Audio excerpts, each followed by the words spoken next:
whosoever has something of Satan in their homes. You have a chain, something that you were given. Remove it from your life and you will burn it. You married. An old girlfriend or boyfriend gave you something. A present from an older fiancé. Remove that item from your house. Hallelujah. Let me tell you, it is not allowed in your house to have an old picture of you and an old boyfriend or girlfriend. Hallelujah. Don't go home and fight. Remove that picture. Throw it away. The picture of you and that man.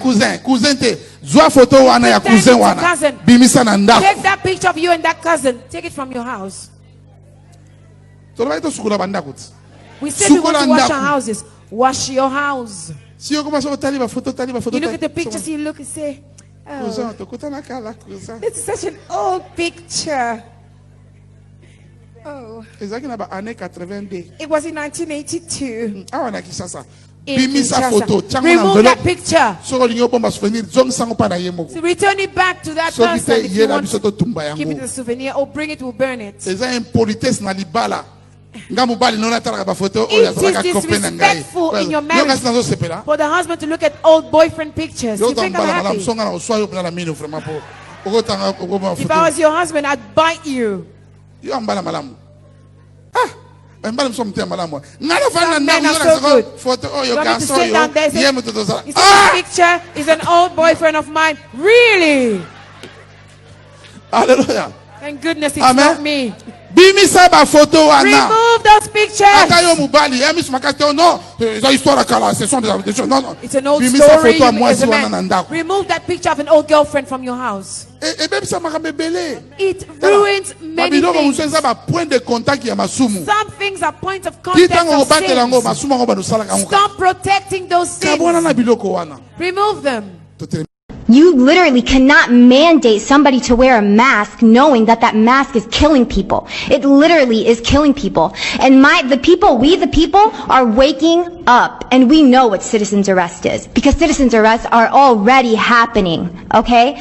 And every single one of you that are obeying the devil's laws are going to be arrested. And you, doctor, are going to be arrested for crimes against humanity. Every single one of you have a smirk behind that little mask, but every single one of you are going to get punished by God. You cannot escape God. You cannot escape God. I'm going to say that again. You cannot escape God, not even with the mask or 6 feet. Okay? 6 feet, like I said before, is military protocol. You're trying to get the people to train them, so when the cameras, the 5G comes out, what? They're gonna scan everybody. We gotta get scanned. We gotta get temperatured. The kids have to go to school with masks. Are you insane? Are you crazy? I think all of you should be in a psych ward right the heck now, because none of you know what the hell you are all talking about. This is insane. And then you want to open this meeting with a prayer to God. Are you praying to the devil? Because God is not listening to that prayer, because all of you are practicing the devil's laws. What happened to Bill Gates? Why is he not in jail? Why is Hillary Clinton not in jail? Why are all of these pedophiles that are demanding you all to listen to their rules? Why are they not in jail? Oh, is it because you're part of them? Are you part of the deep state? Your time has expired. The deep state is going down. And if any of you are in the deep state, you're going down.